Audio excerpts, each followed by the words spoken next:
My name is Nora St. John from Balanced Body, and I'm here today to show you about the Exo Chair and to talk about how it works and some of the safety features you should be aware of before you go in to do your Exo Chair workout. A couple of things about the chair. I want to talk just a touch about how it's made, how it's designed, and then we'll talk about how it works. The Exo Chair is based on the Wonder Chair. It's the same size, it's more or less the same dimensions. Pedal and springs are quite similar. A couple of changes were made to make this lighter. It's a portable chair. I think it's also a little bit more beautiful. It has a wider seat, which is really nice for handholds. It has a little wider pedal, which makes it great for people who have a little wider legs or shoulders.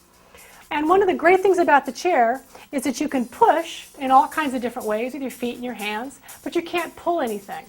And the chair, as much as I've always loved it, has a little limitation that way. So we thought, hey, let's add something to it so you can do a full workout in this very small space. And for that, we added these little eye bolts, which we'll talk about in a minute, that have tubing that attaches to them. And that provides a whole wealth of exercises that you'll see in the video today. So in terms of the chair anatomy, we have a couple of key things to talk about. There's a pedal that moves. There's a seat which you sit on. There's the base sitting down at the bottom. There's some springs, and I'm going to turn this around to show how the springs work.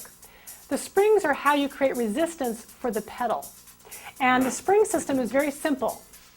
You have two springs, they're both the same weight, and in order to increase the resistance, you move the cactus up in the numbers.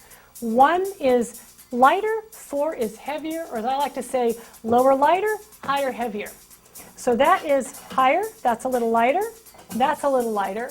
And then if you want to go heavier, you can just take the other spring and attach 2 springs on.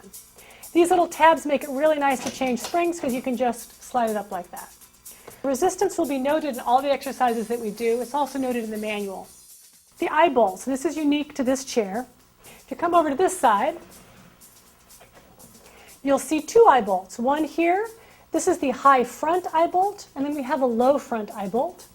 Around in the back, we have 2 eye bolts here. These are the low back eye bolts. Tubing can be attached to all of those. So let's talk about tubing now.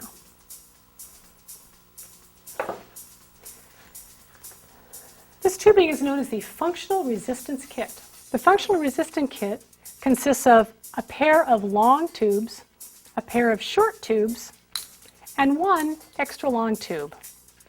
You also have a pair of handles and a pair of straps. The tubes can be attached on any of the eye bolts, and the specific directions are included in the manual, and they're also discussed in every exercise as we go through them. Let's go through a couple of safety tips now.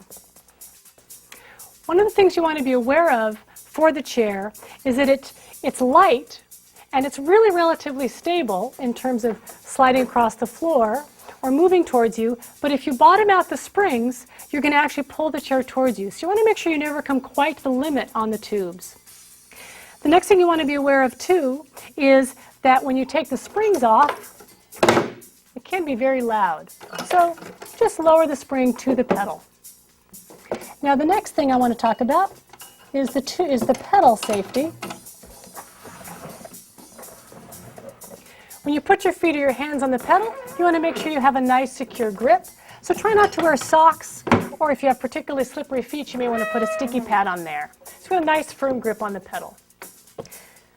So there's a brief introduction to the Exo. A lot more will be shown in the video that's about to come up. The workout you're going to see today was developed by Portia Page and Elizabeth Garcia. We hope you'll enjoy it and have an excellent experience.